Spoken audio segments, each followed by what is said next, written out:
Welcome to Sharing Schoology, Primary Objective 3. Watch a video essay about Mr. Whalen's Schoology process.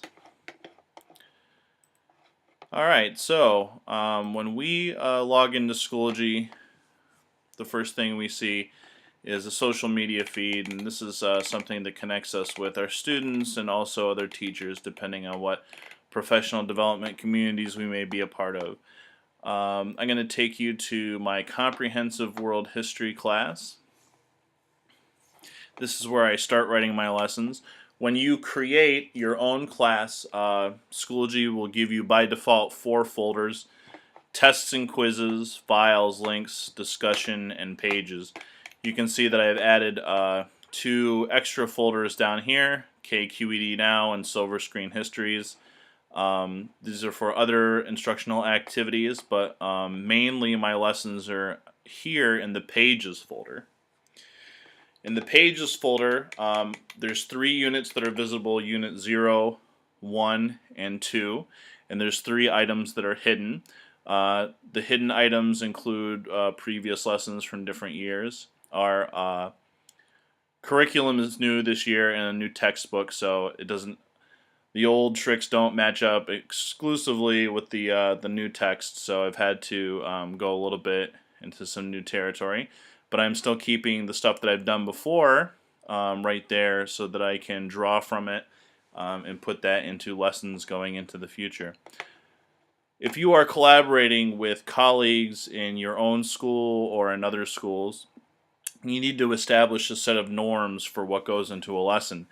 Everybody has their own instructional style, but it's important to have a framework agreed upon for what you need in a lesson in order to share effectively. You can always modify after the fact when you get your own copy.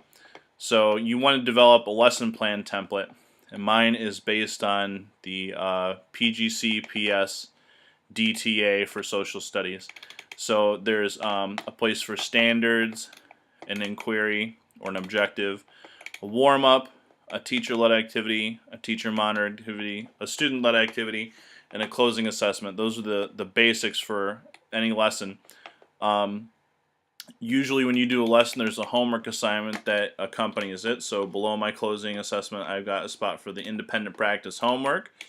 Over the years, my students have asked me to give them a synopsis of what they were supposed to have learned by the end of a lesson. So I've got a spot here for, so what have we learned today?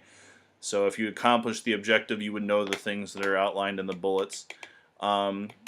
Sometimes you'll find things on YouTube or other resources that you wish you could use in class, but you just didn't feel like you had time to. But it might be possible for a student to do it outside of class or as an alternative to what you're using for the main portion of the lesson. A good place to put that would be in the reteaching activity portion of your lesson plan.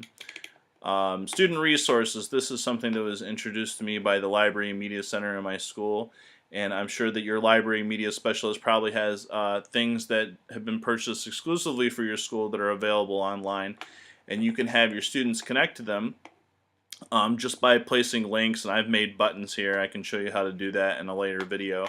When you click on it, it'll take you to that resource, and you just provide the login information and you can go from Schoology directly to that secondary source.